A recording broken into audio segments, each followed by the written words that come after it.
Rafah, de nouveau sous les bombes. Nouvelle frappe israélienne sur la ville, 3 jours après le bombardement de ce camp de réfugiés dans le sud de la bande de Gaza. Selon des témoins, des chars israéliens ont été aperçus ce matin dans plusieurs secteurs de Rafah. L'offensive de Tsahal se poursuit, mais est toujours qualifiée de limitée par les alliés d'Israël.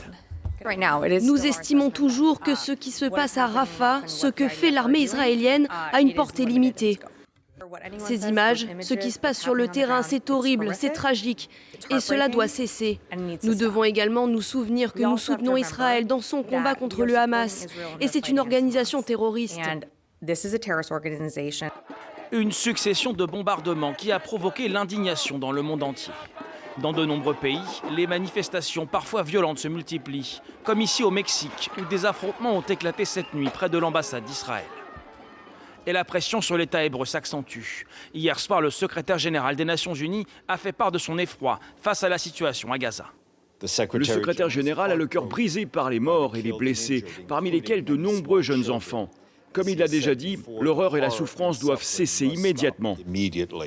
Cette nuit, l'Algérie a annoncé préparer un projet de résolution au Conseil de sécurité de l'ONU pour faire cesser, selon les mots de son ambassadeur, le massacre à Rafah.